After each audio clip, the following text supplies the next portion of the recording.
Hey everyone, it's Thursday. You're watching CBC News BC. I'm Benit Brach. We are here in the CBC Vancouver newsroom, and here are your top BC headlines today.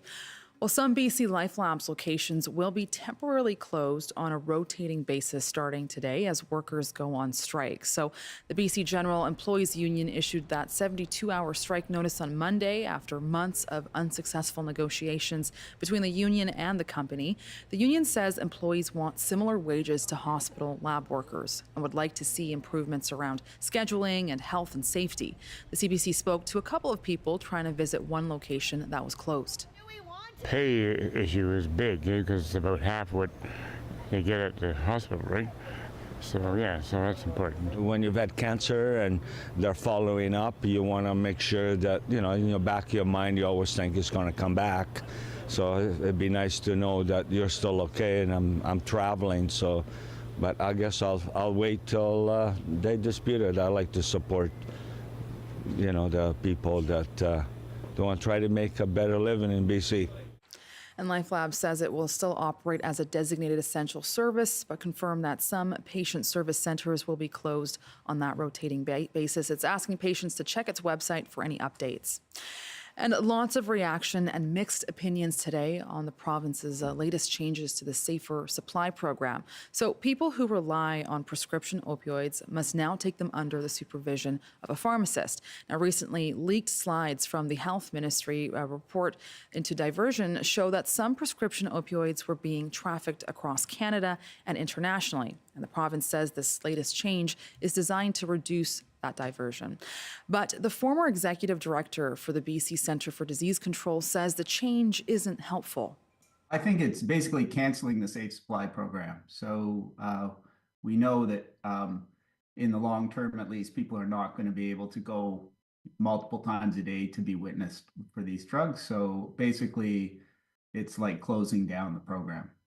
And meanwhile, the BC Conservatives are calling for a public inquiry into the Safer Supply program and diversion. And the BC Highway Patrol says it is currently investigating an overpass strike on Highway 1. It says it happened near Glover Road by Langley.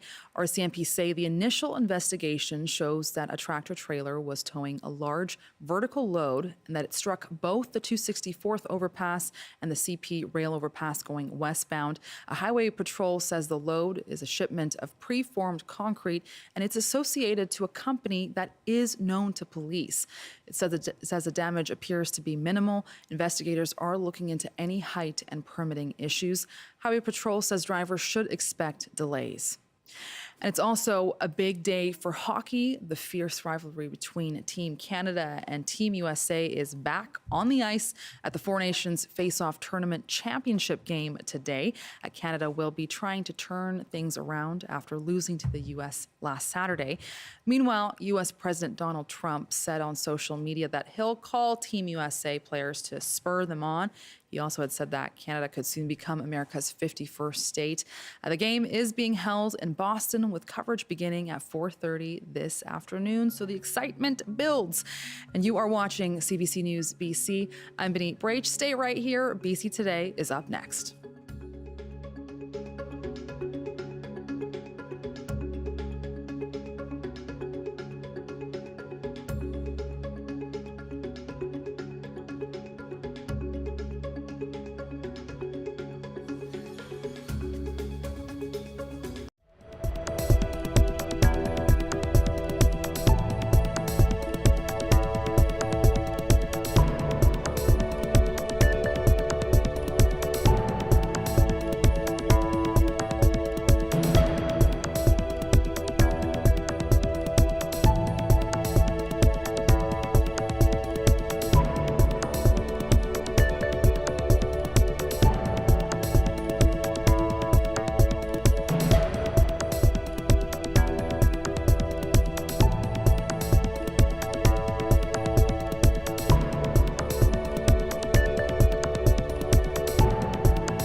Good afternoon. Thank you for joining us.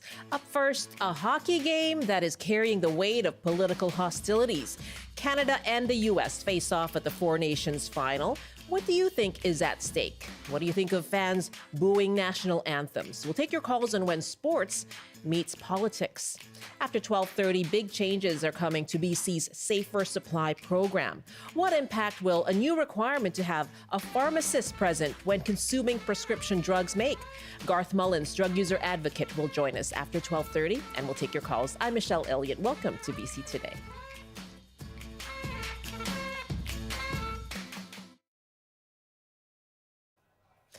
Puck drop for what many are calling the most politically charged hockey game in decades takes place tonight in Boston. Canada and the United States are playing in the final of the NHL's Four Nations Face-Off tournament. Now, the U.S. beat Canada 3-1 on Saturday in Montreal in the preliminary round, following a chaotic start that included 3 fights in just the first 9 seconds. CBC's Jamie Strachan is in Boston covering the game tonight, and he spoke to News Network's Andrew Nichols this morning ahead of puck drop. It's like there's never seen so much of a soap opera element to a hockey game, and so much kind of politics that are involved in this. But that's where we're at. That's the times that we're in. I mean, I think everything that's happening between Canada and the U.S. The words of Donald Trump have really fueled the political fire around this game and kind of elevated, if you will, Andrew. I mean, Donald Trump this morning, continuing to pour gas on things with another, kind of hyperbolic tweet about Canada as a 51st state, referring to Prime Minister Trudeau as governor again. And it's really kind of taken a sporting event that is usually something that hockey fans would focus on and brought a lot more eyeballs to it. There's a lot of people that are going to be watching this game that otherwise wouldn't be watching hockey. And it's not just the great product on the ice. It's going to be one of those games for the ages, no question, one of those where were you games, but also the political element is definitely, I think, elevated in the eyes of many. President Trump, there was rumors that he may be at the game tonight. He will not be at the game tonight, but he did have a phone call with the American team earlier this morning. Here's what one of the players, Zach Werenski, said about that call. We're proud Americans, and we want to make the country proud. And I think just to hear from him was awesome. Definitely a little bit of a surprise. Just hearing, him speak, wish us luck, tell some stories. I feel like it's just a cool moment. I don't know if it really gives us that much of a boost. We're pretty jacked up anyways, but I think it's just one of those things where you'll look back on it, that you get to, have a phone call with the President of the United States, and just a cool moment for sure. And talking to people around this arena that's seen some huge events in recent years, NBA championships, Stanley Cups, every big concert tour, they say they do not remember a buzz around an event here ever like this. So something special in the air here in Boston, and something that I think a lot of people are looking forward to, as I mentioned, one of those where were you when it happened games. That's a CBC's Jamie Strachan reporting from Boston earlier this morning. We are asking you, and you can call us, let us know, are you watching the Canada-U.S. game tonight? I think I heard a sports reporter say this morning, who's not watching the game tonight? What is at stake for you, do you think? And what do you think of what surrounds this game? What do you think of the booing of national anthems? You can call us 1-800-825-5950, 604-669-3733. You can hit pound 690 on your cell phone. You can also email bctoday@cbc.ca. I'm joined by Ed Willis. He's a sports writer and author of Never Boring, The Up and Down History of the Vancouver Canucks. Ed, thanks so much for being with us. Hey, Michelle, how are you doing? I am doing well. How are you feeling? Is this still a hockey game we're talking about? Yeah, there's 2 aspects to it from where I sit, and we can get into that. But it's funny. I've been dragged into this thing. I didn't have a whole lot of interest in the format. I thought it was another money grab, another staged event by the NHL to manufacture rivalries, best on best hockey against a promo. They've done that. Yeah, right. And so how do you feel now? They've succeeded in doing that. But so look, I'm like everybody else. I'm fully invested in this now. What makes you fully invested?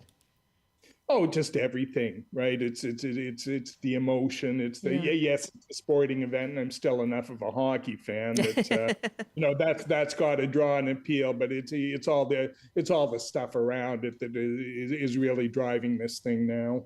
What about for fans, do you think, Ed?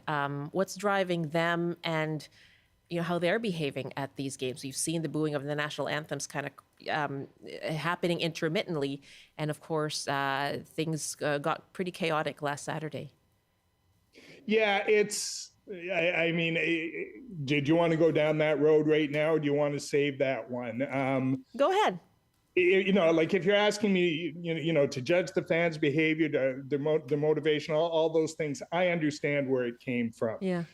Not fully supportive of it, but I certainly understand the emotion behind it. I mean, it's like our sovereignty has been threatened here in a not so subtle way. So I can understand the reaction. And the argument that politics doesn't have a place in sports, I'm sorry, I don't buy that. It's been a part of sports as far as I can remember. And one of my first Olympics I watched was, the '68 Olympics in Mexico City, and the Black Power salute from John Carlos and Tommy Smith. And I was 12 years old at the time, and that registered with me. And we've since gone through boycotts. I was talking to a friend of mine from South Africa whose father had qualified to row in the '64 Olympics for South Africa, and he couldn't make it because South Africa was, they were a rogue state, and they were disinvited from the Olympics. So that's been a part of it all along. I just don't think it's been quite as overt as it is now from a Canadian point of view. And I've heard comparisons to perhaps the Summit Series back in 1972. Yeah, it was different. And so I'm part of that generation where, kids assembled in the high school auditorium, and they brought TVs in to watch. So I remember that, but that was different. There was more like, a mystery of what the Russians are, and because we'd only ever seen them in the Olympics, and we didn't know how they'd match up against our best. So that was much more sport. And yes, it was cloaked in nationalism and the maple leaf and all those things. But that level of enmity we're feeling right now, I don't remember that being as present. Before I go to our callers, Ed, what kind of hockey game are you expecting tonight? Yes, there's that. Look, I mean, it's crazy the way the kind of narrative unfolded post game that, the Americans had run us out of the rink, and they taught us a lesson, and they exerted their will. It was a 1-goal game, and one of the American goals, in my estimation, was really weak, and then they scored an empty netter. They scored that. Full credit to them. They played a great defensive game. I didn't think they could shut down Canada's offense. I didn't think they could shut down that lineup and hold them to 1 goal, but they did. So to me, that's the big question going into this. Can Canada's offense get untracked? And, specifically the big guns. I don't think Connor McDavid has anything to answer here, but I'm looking at Nathan McKinnon and Sidney Crosby. Good. I'm glad we got that in there as well. The sports analysis. My guest, Ed Willis, who's a sports writer, veteran sports writer, and author of Never Boring, The Up and Down History of the Vancouver Canucks. Asking you, are you watching the Canada-U.S. game, the Four Nations final tonight? What do you think is at stake here? And let us know what your thoughts are on the behavior of fans. What do you think of the booing? How are you feeling about the game? 1-800-825-5950, 604-669-3733. Byron is on the line in Tawasin. Will you be watching tonight, Byron? Yes. I'm actually supposed to be playing, but I'm not going to be able to make it. So I'll be watching. Play? What do you mean playing? Well, I normally play hockey Thursday night. Okay. All right. I imagine that's the case for a lot of rec teams right now. That they want to stay home. They want to watch the game. They want to stay home tonight and watch the game this afternoon. Yeah, I would be playing, but unfortunately I can't. But anyways. Yes, Byron, what do you think? I note that there's a little bit of clicking on your phone, just noting that we are hearing that. But what do you think of, all the reporting on this series, this game? Yeah, I've been watching a lot of the coverage, the French and the English, and the way they tipped around the issue, or the whole booing and what they call the political thing, is really disappointing. Because as far as they will go is to mention the booing, and all the players can say is, yeah, booing's no good. You shouldn't boo an anthem. But that's all they do, because I don't know if the players are handcuffed, if they're not allowed to comment. What do you want to hear them say? Well, I'd like to know, let's say, they could ask the American players, do you understand why they're booing? That's a simple question. Let's get to that. Do you understand why they're booing? And they would say, well, I don't care, or they would explain that they do understand, because anybody should understand what they're booing and why they're booing and not be offended. Okay. How do you feel when you hear the booing, Byron? Knee-jerk reaction. What's that? How do you feel when you hear the booing?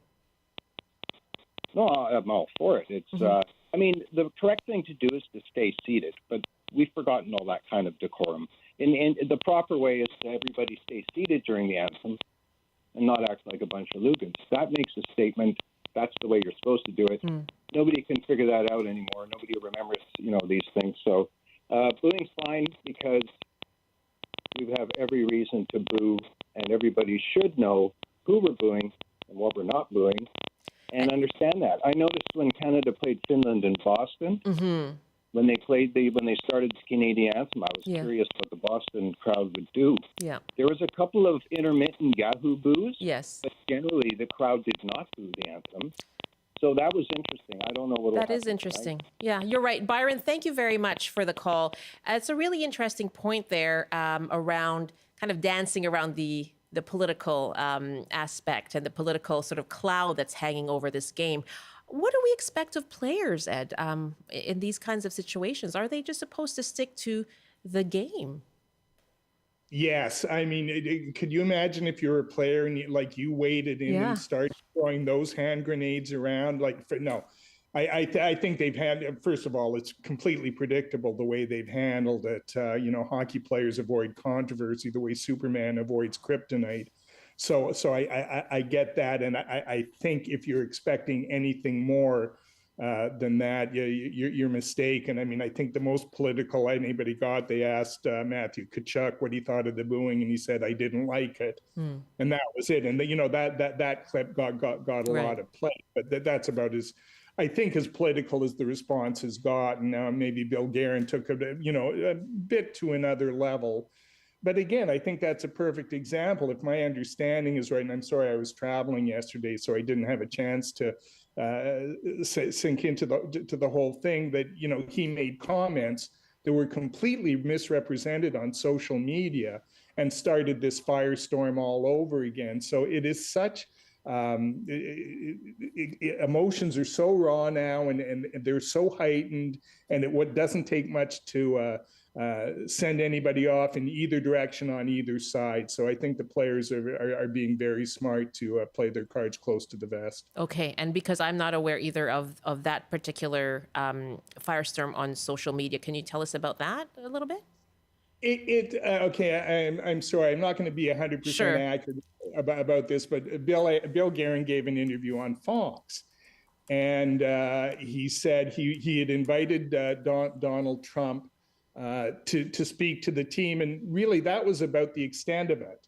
But the way it was portrayed on social media, Guerin said Guerin had really leaned into this idea of Canada as the 51st state, and that really fired up his team. And my understanding is he said nothing of the kind. But again, I'm just coming back to the atmosphere we're in now, where it doesn't take much to set off, another round of fireworks. Oh, there it is. Yeah. Let's take another call, asking you if you're watching the Four Nations final tonight, the U.S., the face-off between the United States and Canada. And this, of course, comes with a lot of political weight behind it. So what do you think is at stake here? 1-800-825-5950, 604-669-3733.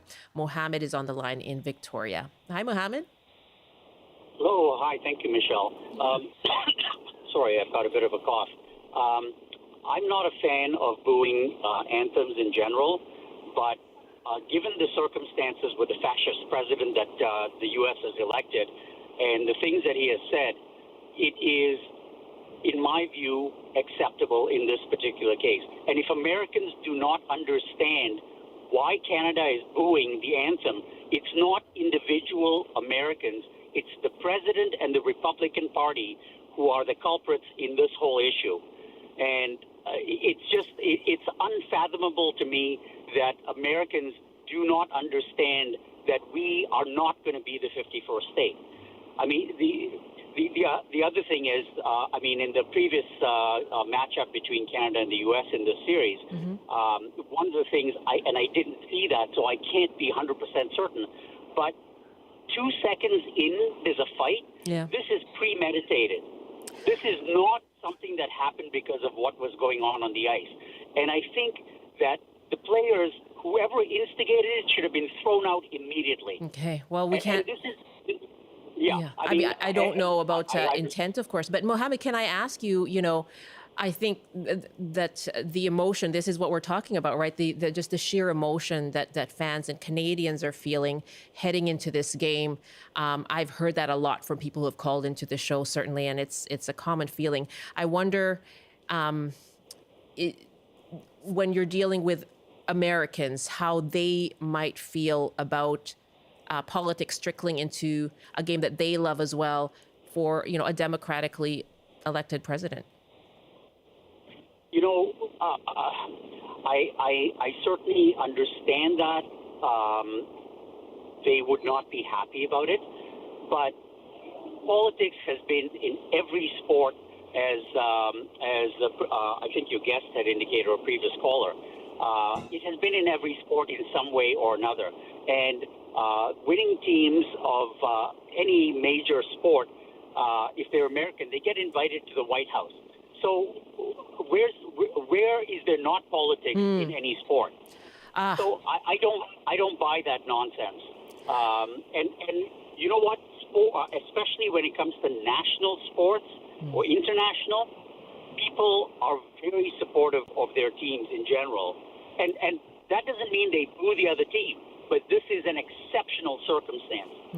So I understand there's a tremendous amount of emotion at this point in time. If all the politics that are going on now had not happened, this would just be another mini international series. Right. And yes, there'd be pride in that, but there wouldn't be any booing. Yeah. I can guarantee you there would not be any booing. Mohammed, thank you very much. And your point there, where you said, when has politics been separate, or when has sports been separate from politics? That was very similar to what we heard from Ed as well, right? That they are intertwined, given, I guess, those interactions globally that take place on the ice, on a court. You see the politics and political tensions influence what happens as well. Thank you so much for your call in Victoria. Neil is next now in White Rock. Your thoughts on the Four Nations final and booing at the games as well, Neil? Hi. Thanks for having me on. Yeah. But before I address that issue, the underlying issue here is that people around the world are absolutely fascinated and obsessed with following sports. And I think that playing sports is wonderful. I think exercise is incredible. I spent 37 years teaching complex trauma youth and working with the psychiatrists, psychologists. I'll tell you, exercise is about the best thing to go to. But my concern here is that we've been so led down the path of professional sports. My question is that if people just spent 20% of the time they do focused and driven by sports, if they just spent that time dealing with their local politicians and their community and their province and their country, we would not be in this mess in the first place. That's really interesting. Thank you so much, Neil. Yeah. What do you make of that? Are we putting too much stock in our sports generally, Ed? Yeah, I'm sorry. That horse has left the barn. I don't know how you. There's a reason why people are fascinated with sports and consume them the way they do, and it's because it's the best reality show on TV. You think about the cast of characters, you think about the drama, you think about you don't know how it's going to end. And it's entertainment, it's all those things. But I mean, I'm sorry, it's held our imagination captive as long as I've been alive, and I don't see it has changed that much in the last decade, in the last 15, 20 years. In fact, I would submit the fascination with sports has lessened over that time, from going back to in my career and certainly before that. So yeah, I'm not sure I understand that point, or I'm sorry, I understand the point. I just don't understand how you reel that back. It's the horse, as you said, perhaps the horse has left the barn. A couple of emails here. Joanne writes, "I'd call myself more of a political junkie than a hockey junkie, and for me, this game is political solely because of Donald Trump's threats economically and of annexing Canada, and the fact this is Canada's game." Joanne, thank you so much. You're going to be watching, of course, tonight, right, Ed? Oh, yeah. 4 o'clock. Yeah, of course, like everybody else. Yeah, we'll see where this one goes. It's been a pretty wild ride here for the last couple of days. It sure has. I really appreciate your joining us this afternoon. Thanks so much. Nice to talk to you. Thank you, Michelle. That is Ed Willis, who's a sports writer and author. It's now just about 12:28. He's also author of Never Boring, The Up and Down History of the Vancouver Canucks. It is now just about 12:28 Pacific time. And more now on those Canada-U.S. tensions. Tuesday's BC throne speech said, quote, "This was the most consequential time for our province since the Second World War." And that's in reference to the impacts of the trade tariff threats from Donald Trump. Well, we spoke with military historian and author David Boris, who's also a sessional lecturer at UBC, and he said, while this is a crisis, wartime rhetoric was hyperbolic and further fuels further anxiety. Well, here are some of your emails. Lisa writes, while there is some hyperbole, I would rather see our leaders show up and talk about what is really happening rather than saying everything is fine, there's no reason to panic. Danny writes, my relatives fought in world wars to keep democracy alive. I'm shocked at how little history seems to be remembered. Trump openly says he wants to annex us. He doesn't hide his mimic of Putin. I'm very angered at his so-called peace talks, ignoring the Ukrainians and thumbing NATO. This is 20th century stuff we thought had gone away. Arash writes, while I'm not sure if we can compare the current situation to World War II, one thing has become apparent, and that is we have to stop calling the U.S. a friend and ally. We have to focus on broadening our international relationships and alliances and just regard the U.S. for what they are, a bully neighbor. Annette writes, I would just like to point out that the throne speech, I believe, suggested that we are in one of the worst crisis situations since World War II. Not that it's directly comparable or that this is a call to war, but there is a sense that there is a need for a sense of urgency and coming together with the real threats being posed by Donald Trump and his band of radicals who are dismantling the USA. Thank you for sharing your thoughts. You can always email us, bctoday@cbc.ca.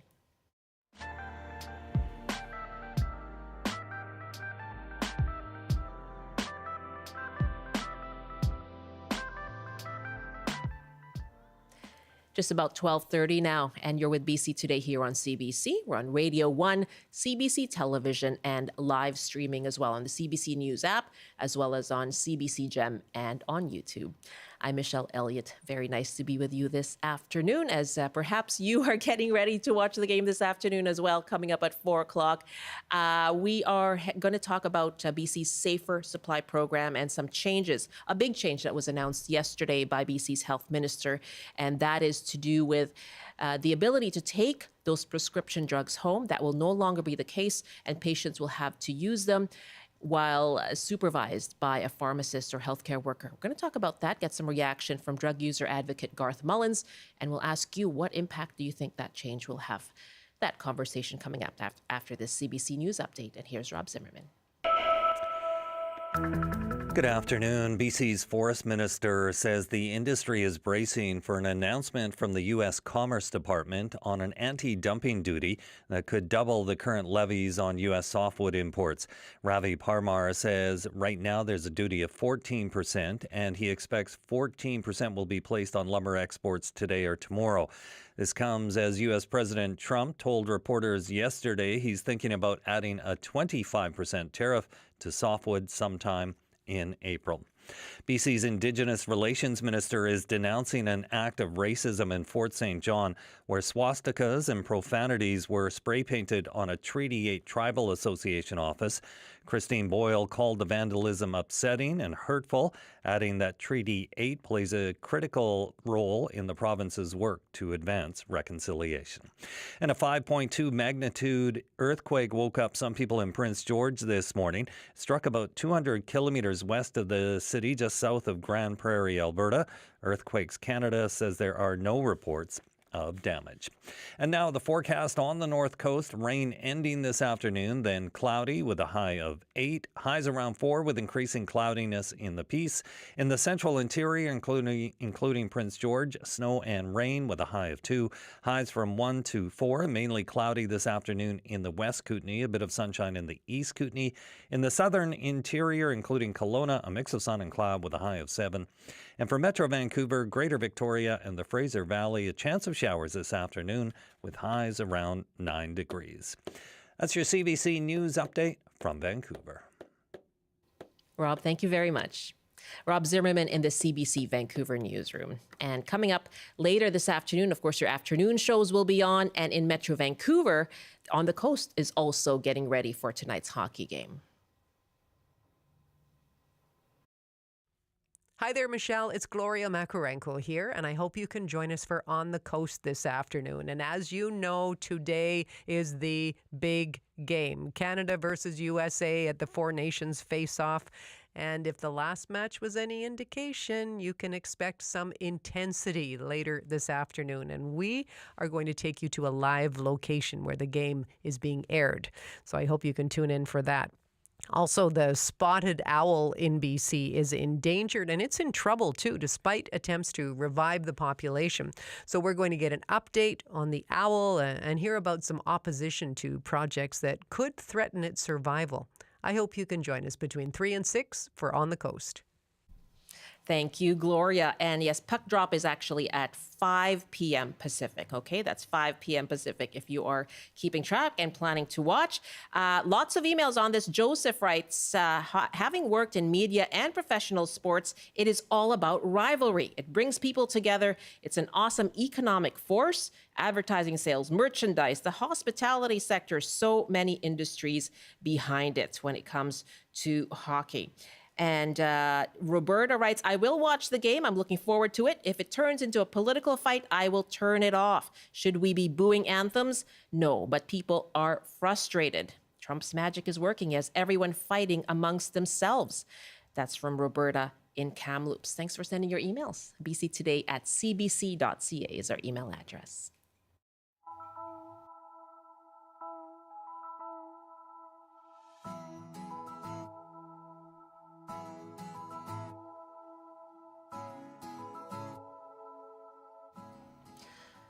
Welcome back. You're with BC Today here on CBC. I'm Michelle Elliott. Very good to be with you this afternoon. Well, another big story that broke yesterday. BC is making a big change to its safer supply or prescription opioid program. Now, people prescribed drugs will now have to take them while a pharmacist is present, rather than being able to take those drugs home. The change is meant to prevent diversion of those drugs, which is what happens when a patient gives or sells them to someone else, meaning some safe supply drugs end up with others, and some of them illegal traffickers instead. Health Minister Josie Osborne said the change is based on evidence. Well, BC Conservative MLA Eleanor Sturko said this should have happened a long time ago. So we need to be able to, yes, have pharmacies, strict crackdowns, police investigations, but this isn't a problem that originates with pharmacies. This isn't a pharmacy-based problem. It is a terrible policy that allowed for this exploitation by bad actors to take place. But the real bad actors are those that ignored years of evidence that this was causing harm, downplaying it, denying it to the detriment of our province, fueling addiction, fueling the fentanyl trade, and putting money into the hands of criminals. Dr. Mark Tyndall, though, says this means the program won't last. He's a professor at UBC's School of Population and Public Health and the former executive director of the BC Centre for Disease Control. Well, I think it's basically canceling the safe supply program. So we know that in the long term, at least, people are not going to be able to go multiple times a day to be witnessed for these drugs. So basically, it's like closing down the program. Well, we are asking you, what impact do you think this change will have? Yes, BC now requiring people to take their prescription opioids under the Safer Supply Program under supervision of a pharmacist. And this ends the ability to take those drugs home. You can call us and let us know what you think will be the impact. 1-800-825-5950, 604-669-3733, and you can hit pound 690 on your cell phone. If you'd like to email us, our email address is bctoday@cbc.ca.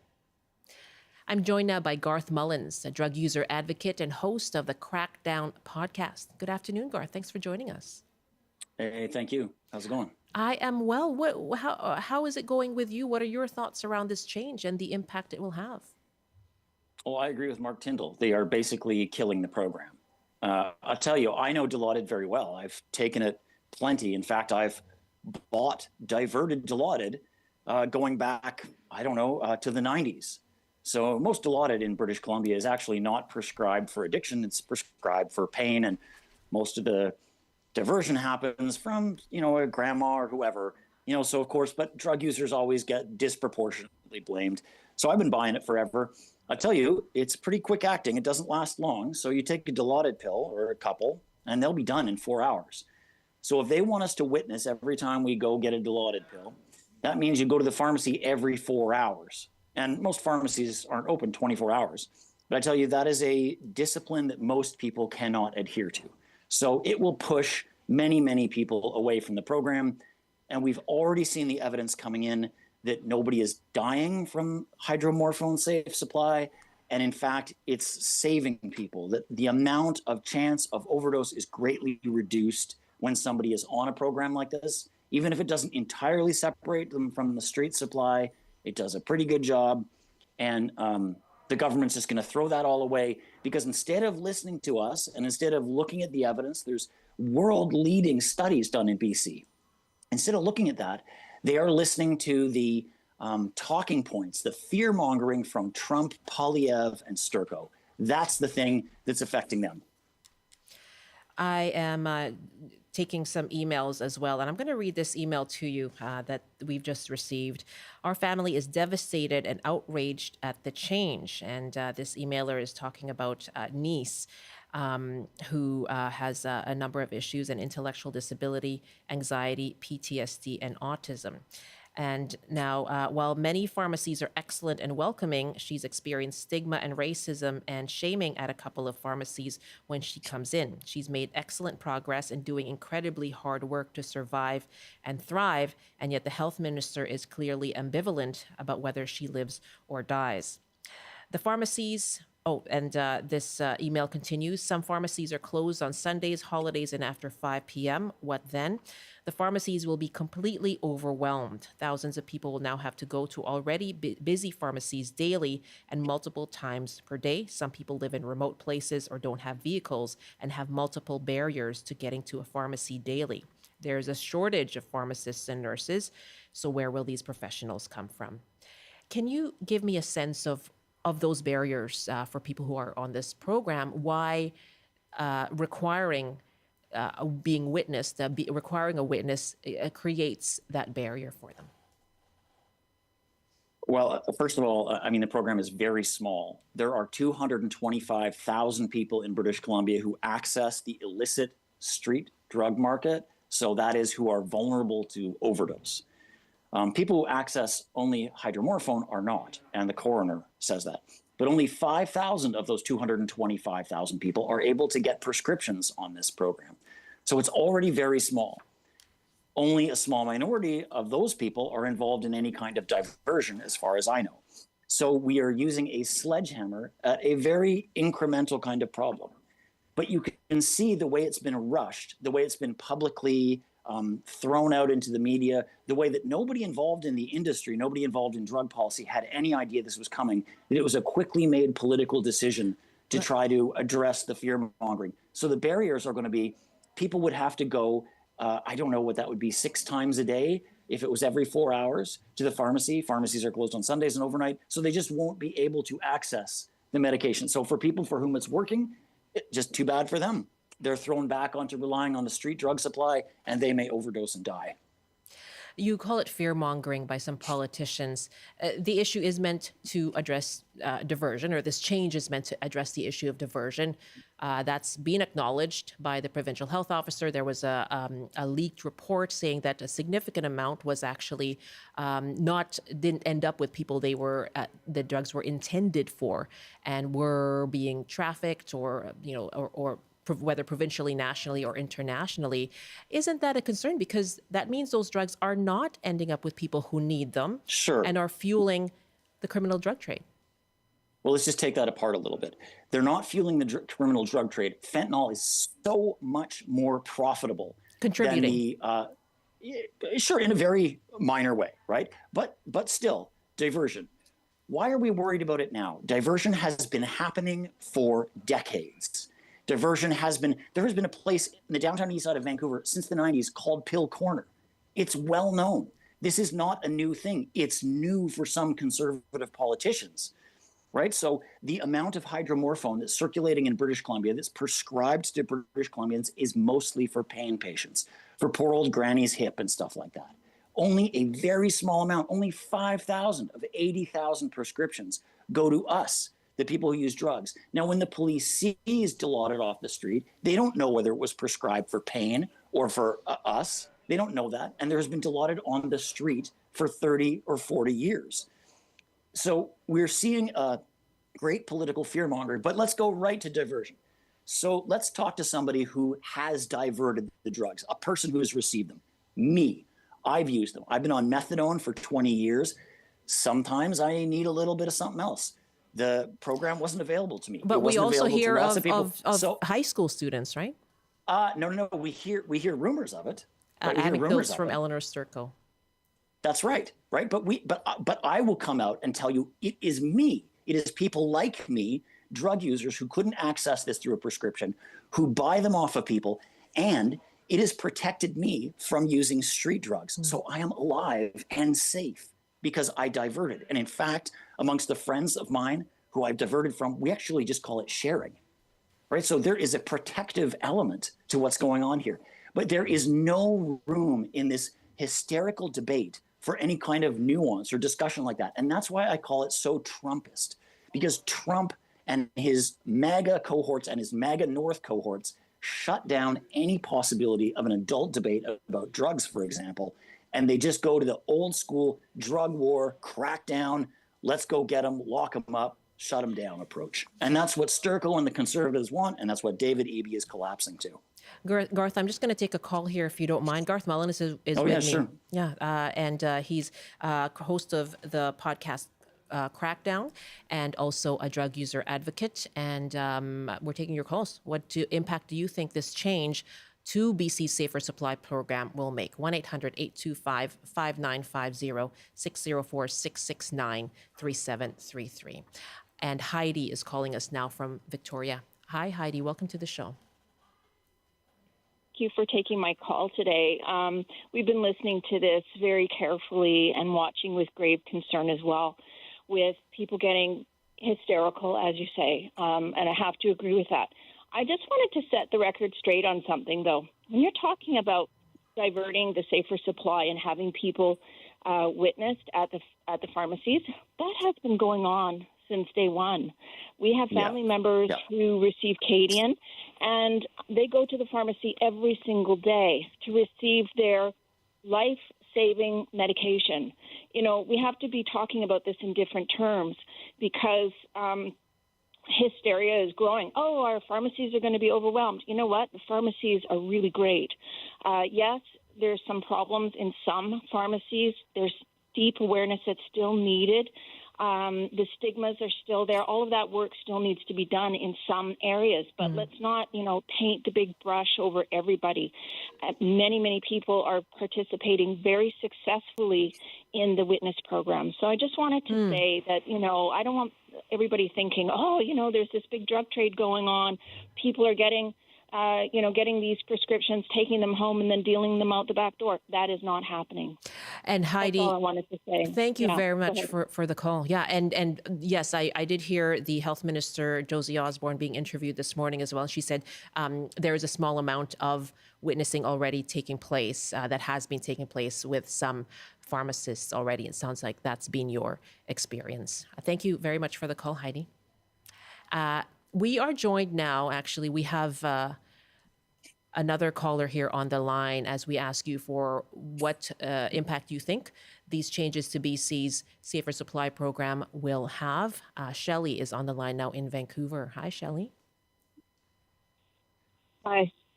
Hi. Thanks, Thank you for calling. Thanks for having this discussion. As a mother who lost a son to fentanyl in January of 2022, I am about done with, pandering to safe supply. Like we need to be looking at the root cause of why this is flowing onto our streets and not sticking a Band-Aid on this, right? And to put pharmacists into a position to have them witnessing, more consumption from users, that's going to put a strain on the healthcare system. It's going to put other people that need to use the pharmacy in another place, right, where they have to wait. So they really need to think about how they're going to handle this. And, I don't know, like, my heart goes out to anybody that has been on methadone for 20 years. Like I wouldn't want to be alive after 20 years if I was on something that long. Why can we not follow a model in other countries that are building safe spaces and facilities to help people get off everything? Like it's wrong. And and I'm sorry. I'm just done. I'm just so done. Right? My heart goes out to you, Shelley. My son's never coming back, and there's just all these reasons and all these solutions for trying to make this a functional thing, right? And it's not functional. I don't care how anybody looks at it. It's not. The Safer Supply Program. It's not. It's not. Sorry. And you say that needs to be more focused on root causes. Absolutely. And the slap on the wrist for people that are dealing and this and that needs to change, right? Like our system is corrupt. Like let's just call it what it is, right? It's corrupt.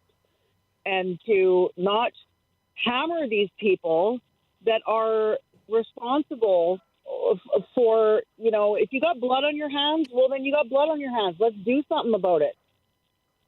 And people may not agree with me because of harm reduction and this and that. I understand that, but I'm angry, right? And so that's just where I'm at. So thanks for letting me vent. Thanks. Thank you so much, Shelley, for calling in and sharing your thoughts and your anger. I think that's your emotions are understandable given the loss that you have felt, and I'm so sorry for your loss, losing your son 2 years ago. Garth, nuance. You talked about it, right? Is there room for nuance? There are the, as you say, just sort of cracking down. Just say no to drugs. messaging, but also frustrated and angry parents who just say this cannot keep going. So is there room for that nuance, that health and evidence-based supports aimed at saving lives can happen, but also not be exploited, and addressing the root causes that, as Shelley says, still don't seem to be addressed? I mean, I'm really sorry, Shelley. I've lost a lot of people close to me, but no one as close as a son. Yeah. Nothing I can say can bring me closer to that. I can say around me now in the Vancouver area network of drug users, there are pictures all over the walls of people who have died, people who we've lost, hundreds of people in this neighborhood, thousands of people. I can say that I've been on methadone for 20 years. I'll probably be on methadone or some kind of prescription opioid for the rest of my life. It's just how I am. But I work, I pay taxes, I go to school. I have a good life. I have a really good life. And I wouldn't have had it if it wasn't for prescription opioids. I got on methadone when there was just heroin around. And so methadone was a good substitute for heroin. Now we have fentanyl, so we need different substitutes, stronger, better substitutes. The government's never bought on with that. They've given out a little bit of Dilaudid, but really I agree with you. It's a Band-Aid. It's too small. The real enemy here is street fentanyl. And who has caused that to happen? We have a wild west in the streets where there is no regulation. Even beer, you have to be over 19 to buy it. It's not sold in the middle of the night. We put rules around selling alcohol. We need to put rules around selling hard drugs because we have tried to stamp out hard drugs since 1907. And you know what happens? In 1907, people were just smoking opium. Then we tried to stamp that out and people moved to morphine, stamp that out. People moved to heroin, stamp that out. People moved to China white heroin, stamp that out. And now we're at fentanyl. But so that's every where... time we crack down, we go to a harder, worse thing. Right. We have to stop that arms race. But that's where people listening may be frustrated because they're thinking, okay, then you're talking about regulating hard drugs. But what some people would like to see is, as Shelley said, like actual treatment, to go to a place, safe spaces to seek treatment and I avail agree of treatment. Too. Yeah. Vandu has been calling for detox on demand and evidence-based treatment, not abstinence fundamentalism where you get to know Jesus, which is what we're getting across a lot of Canada, but really evidence-based, where the evidence shows it works and evidence shows that methadone and what they call those kind of substitution treatments, that is the gold standard, right? Because people have different goals. Some people want everyone to be drug-free.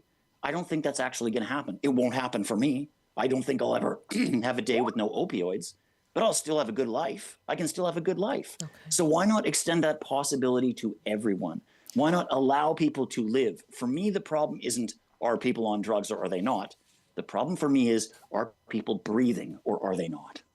Garth, thank you very much for joining us. Appreciate your time this afternoon. Thank you. And thanks to Shelley and to Heidi and everyone for calling in. Cheers. Take care. Take care. Garth Mullins, drug user advocate. We have a call now from the former chief coroner of BC, Lisa Lapointe. And Lisa, welcome. Thanks for calling in. Hi, Michelle. Nice to chat with you. It's nice to talk to you. What did you make of the announcement yesterday? Well, it certainly caught a lot of people off guard. We know that what evidence is showing us and studies are demonstrating is that the Safer Supply program has been very effective for people who have been able to access regulated drugs. So it's really concerning when government decides to implement this really drastic change, which is requiring people to be at a pharmacy to use their substance.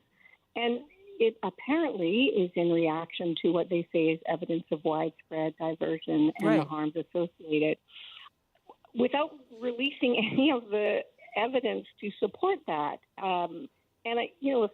Clearly, if they have good evidence that there are widespread harms and diversion, that should be released.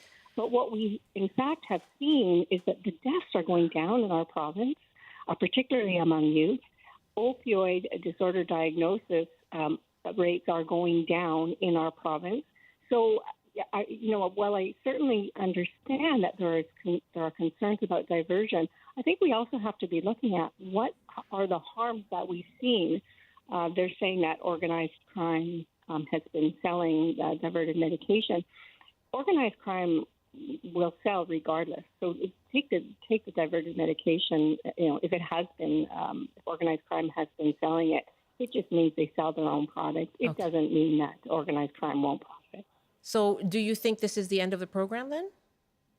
I do. I think it'll have a significant, much used phrase, chilling effect on the program.